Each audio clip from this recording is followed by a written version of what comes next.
ఇంకెప్పుడు చేయనని చెప్పాడు కదా. ఇక నువ్వు వెళ్ళు శంకర్.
రాత్రి ఇంటికి లేటుగా వచ్చాడు.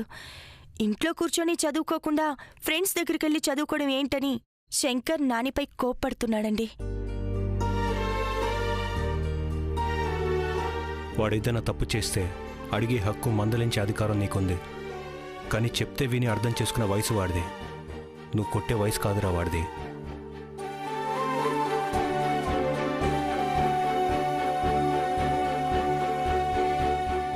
నీ కాళ్ళ మీద నువ్వు నిలబడగలిగే వయసు వచ్చింది నీకు. ఏది తప్పో ఏది కరెక్టో మా చేత చెప్పించుకునే వయసు కాదురా అనేది.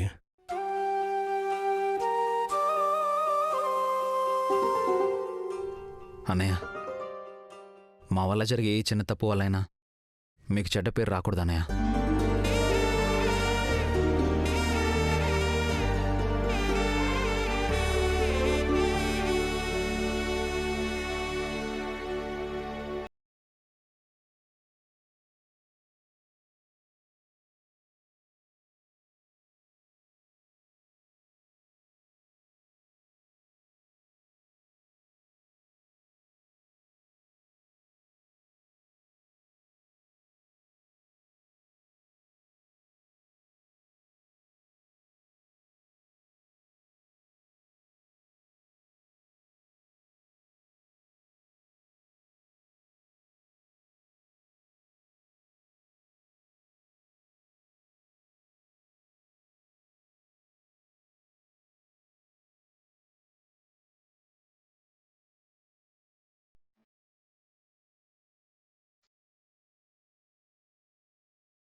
సరస్వతి, అక్కడ కార్యక్రమం బాగా జరిగి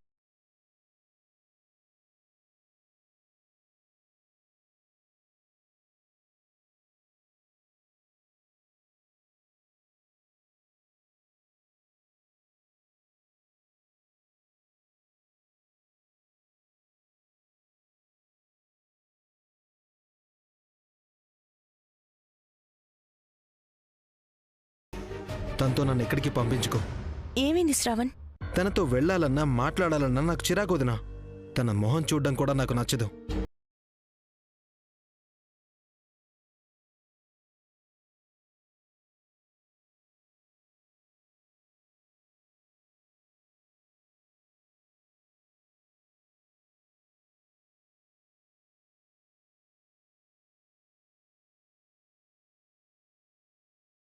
అలా ఉన్నవేంటి? ఒక్కరోజు క్యాంపు కాబట్టి తిరిగి రాగలిగానండి. లేకపోయింటే మీరు నన్ను పిచ్చి ఆసుపత్రిలో చూడాల్సి వచ్చేది అమ్మగారు. ఆ అమ్మాయికి శ్రావణ బాబుకి ఒక్క నిమిషం కూడా పడి చావట్లేదండి. ఒకరు ఆడ ఒకరు మగగాడి సరిపోయిందండి. లేకపోతే 10 నిమిషాలకు ఒకసారి కొట్టుకునేవారండి. ప్రతి చిన్న విషయానికి ఇద్దరు గొడవ పడ్డమే అమ్మగారు. ఇద్దరు పోట్లాడుకోవడం తప్ప మాట్లాడుకోవడం ఒకసారి కూడా చూడలేదండి. వాళ్ళిద్దరిని కాంప్రమైజ్ చేసేవాళ్ళు ఎవరు ఉంటే వాళ్ళ గోల్డ్ మెడల్ ఇవ్వచ్చండి. ఇద్దరికిద్దరు నాకు నరకం చూపించేశారండి. ఇంకోసారి వాళ్ళతో పాటు నన్ను పంపించకండి అమ్మగారు, మీకు దండం పెడతాను.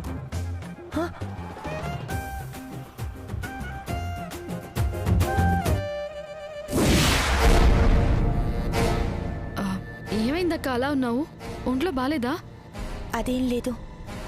శ్రావణ్ సరస్వతుల గురించి ఆలోచిస్తున్నాను దాక్షాయిని. వాళ్ళిద్దరూ ఒకరినొకరు అర్థం చేసుకుంటారన్న ఉద్దేశంతో ఇద్దరిని కలిసి వెళ్ళమని చెప్పాను. శ్రావణ్ మంచివాడన్న విషయం సరస్వతి అర్థం చేసుకుంటుందనుకున్నాను. కానీ ఒకరి మీద ఒకరికి కోపాలు పెరిగాయే తప్ప తగ్గలేదు. ఓహో, వాళ్ళిద్దరిని కలపాలని ప్లాన్ చేస్తున్నావు అనమాట. వాళ్ళిద్దరంతా తొందరగా కలవరక్క. శ్రావణ్ మారినా సరస్వతి మాత్రం మారదక్క. ఎందుకంటే వాళ్ళ నాన్నని చంపేసింది శ్రావణే కదా. ఏమన్నా? అదే, శ్రావణ్ కారణంగానే వాళ్ళ నాన్న చనిపోయారని సరస్వతి అనుకుంటుంది కదక్కా. చిన్నపిల్ల కాబట్టి మైండ్లో అదే పెట్టేసుకున్నట్టుంది. అందుకే ఆ విషయాన్ని త్వరగా మర్చిపోలేదు. శ్రావణ్ ఏమీ కావాలని చేయలేదు కదా. ఏదో అనుకోకుండా జరిగిపోయింది. వాస్తవం ఏంటన్నది సరస్వతి ఒక్కసారన్నా అర్థం చేసుకునే ప్రయత్నం చేస్తే బావుండు. నీ బాధ నాకు అర్థమైందక్క. సరస్వతికి అర్థమయ్యేలా నేను కూడా చెప్పి చూస్తాను. తప్పకుండా తను అర్థం చేసుకుంటుంది. తను మారితే నాకు అదే సంతోషం. నేను చూసుకుంటాను కదక్క, నువ్వేం టెన్షన్ పడకు.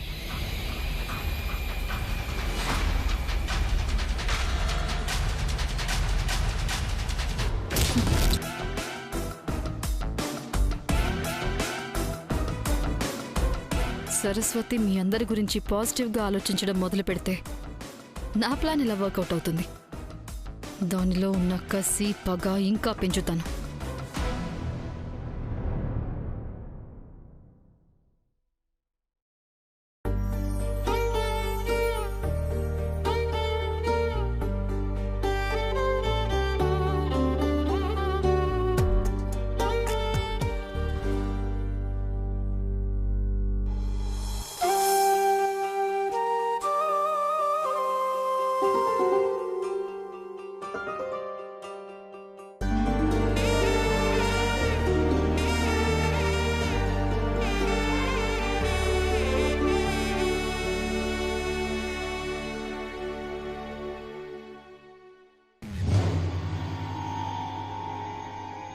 ఏమండి?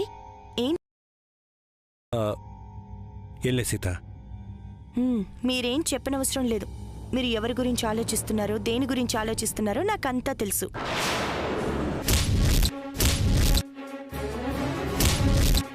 తెలుసు అంటోందేంటి? నా గురించి, జానక్ గురించి సీతకి ఎలా తెలుసు? నీకేం తెలుసు సీత? మీరు చెప్పకపోతే నేను తెలుసుకోలేననుకుంటున్నారా? మీకు ఆ శ్రీరాముడంటే చాలా ఇష్టం. అందుకే శ్రీరాముల వారి విగ్రహం చూడగానే శ్రీరాముడి గొప్పతనం గురించి, ఆయనకున్న సుగుణాల గురించి, ఆయన పడిన కష్టాల గురించి, శ్రీరాముడి చరిత్ర మొత్తం గుర్తు చేసుకుంటూ భక్తి పారవస్యంలో మునిగిపోతున్నారు.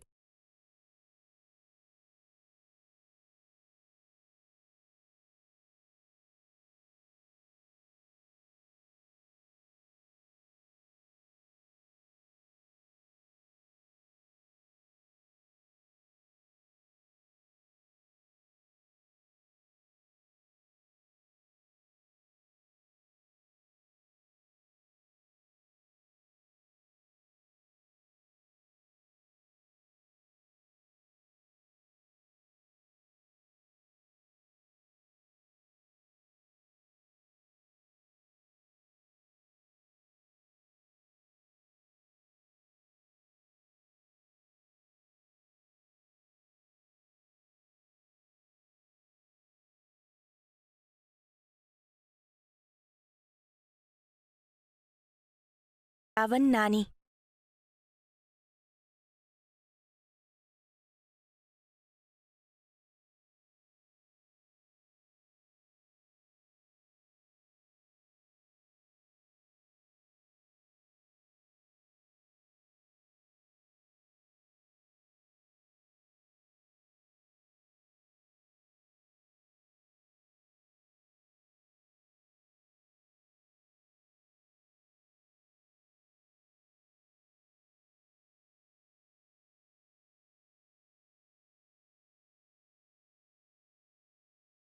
రవ్వకుండా చూడు స్వామి.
సరే,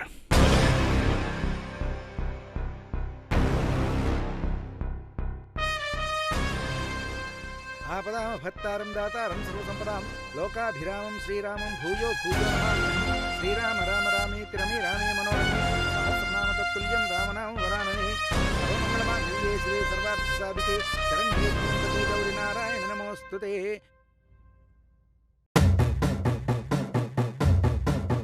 ఓం సహస్రశీర్ష పురుష సహస్రాక్ష సహస్రపాత్ సభోమిం ప్రస్తుత భృత్వా అత్యధిష్టదశాంగులం సమస్తపాపక్షేకరం పరమేశ్వరమావదితం పావనం శుభం. యా దేవీ సర్వభూతేషు మామిష్టకామ్యార్థఫలసిద్ధిరస్తు అన్యోన్యదాంపత్యసిద్ధిరస్తు మనోవాంఛాఫలసిద్ధిరస్తు. నమస్కారం అండి, బాగున్నారమ్మా? బాగున్నానండి. మీ మేనకోడలు జానకి ప్రతిరోజు ఈ గుడికి వస్తూ ఉండేది. ఉండండి అమ్మా, అర్చన చేయిస్తాను.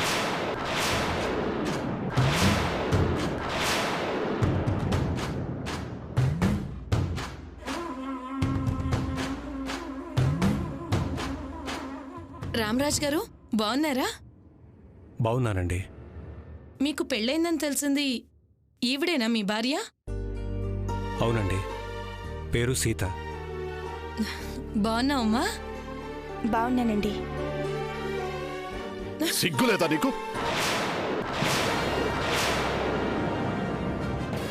వాళ్ళేమైనా నీ బంధువులా చుట్టాలా? ప్రతి అడ్డమైన వాళ్ళని పలకరించడానికి బుద్ధి లేదా నీకు?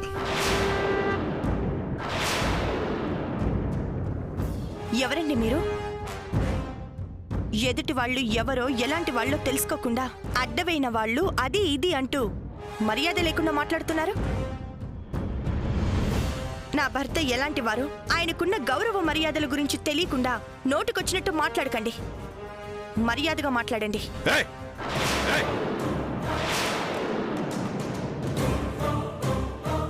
ఏంటే మర్యాద? నాకు మర్యాదలు నేర్పడానికి నువ్వెవరు? నీ భర్త ఎలాంటి వాడో నాకు తెలుసు కాబట్టే మాట్లాడాను. ఏమండి, నలుగురిలో ఏంటండి ఇదంతా? నువ్వు నోర్మై. ఏమన్నా? నీ మొగుడి గౌరవ మర్యాదల గురించి తెలియకుండా మాట్లాడుతున్నానా? వీడేంటో వీడి క్యారెక్టర్ ఏంటో అన్నీ తెలుసు నాకు. నీ మొగుడి గురించి తెలియంది నీకే. ఈ రామరాజుకి భార్యగా, ఆ ఇంటికి కోడలుగా ఉండే అర్హత నీకు లేదు.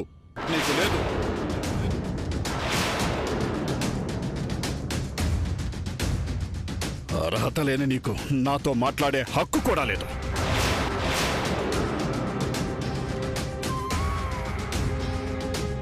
వీడి పెళ్ళంగా నా మేనకోడలుండాల్సిన స్థానంలో నువ్వున్నావు.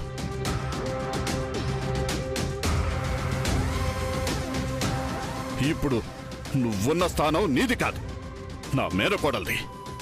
అది తెలుసుకో ముందు.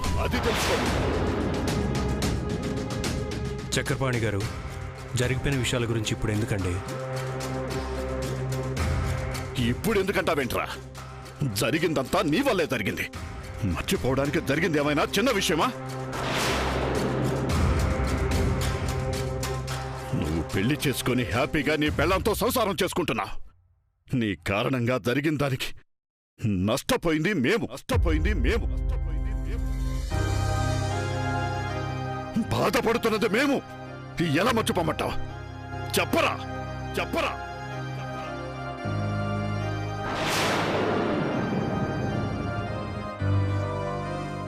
ఏంటండి ఈ గొడవ? అసలు ఏం జరిగిందండి? నన్ను అడగడం దేనికి? ఏం జరిగిందో నీ మొగుణ్ణి అడుగు.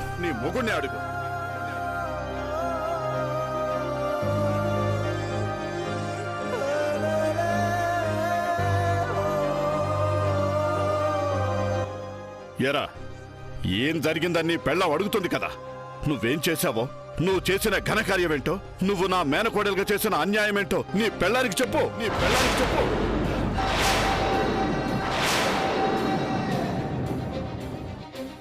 చక్రపాణి గారు, జరిగిపోయిన వాటి గురించి మాట్లాడుకుని ప్రయోజనం ఏముందండి? రామరాజు గారు ఎంత మంచివారన్నది ఈ ఊరు అందరికీ తెలుసు. రామరాజు గారి మీద నింద వేయడం మంచిది కాదండి. పూజారి గారు, మీ పని మంత్రాలు చదవడం, పూజలు చేయడం. ఓ పని మానేసి నీతులు చెప్పడం, సలహాలు ఇవ్వడం చెయ్యొద్దు.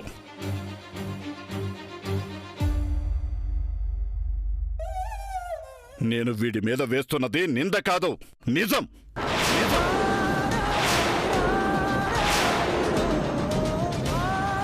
నిజమన్న సంగతి మాకు తెలుసు, వీడికి తెలుసు. మధ్యలో మీరు మాట్లాడతారేంటి? వీడు చేసింది తప్పు కాదని వీణ్ణే చెప్పమనండి. చెప్పరా.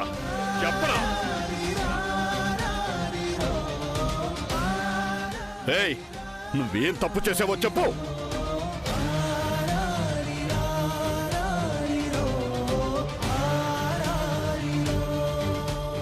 నేనేం చెప్పినా నమ్మలేని పరిస్థితిలో ఉన్నారండి మీరు. నిజం ఏంటన్నది ఆ దేవుడికి తెలుసు, నా మనస్సాక్షికి తెలుసు.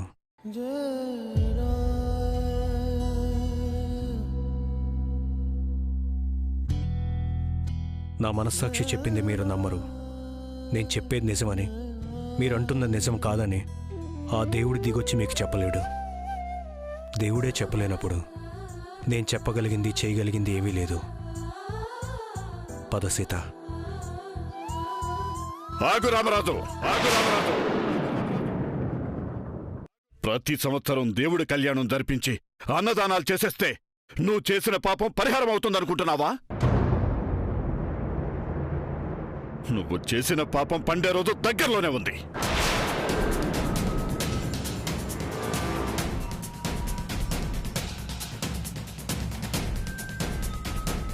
నువ్వు చేసింది మామూలు పాపం కాదు. ఇలా గుళ్ళు గోపురాలకొచ్చి పూజలు చేసినంత మాత్రాన నా మేనకోడలికి చేసిన అన్యాయం పుణ్యంగా మారిపోదు.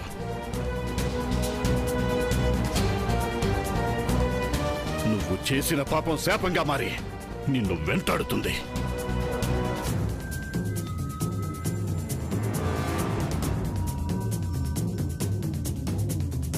రేయ్, నేను గుడికొచ్చింది నేను బాగుండాలని కోరుకోవడానికి కాదు, నువ్వు నాశనమైపోవాలని కోరుకోవడానికి వచ్చాను.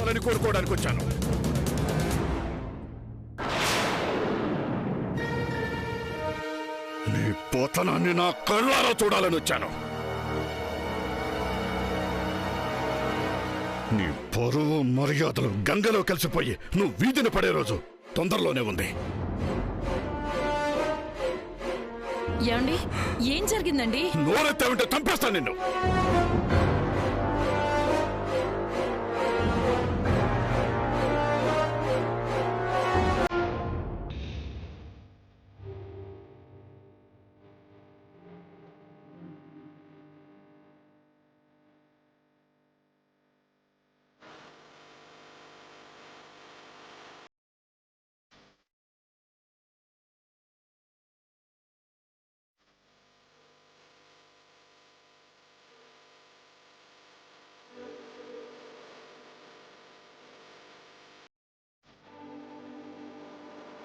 ఏమండి, ఎవరండి ఆయన? ఏం మాట్లాడరేంటండి? తప్పు చేసిన వాడు ఏం మాట్లాడగలడు?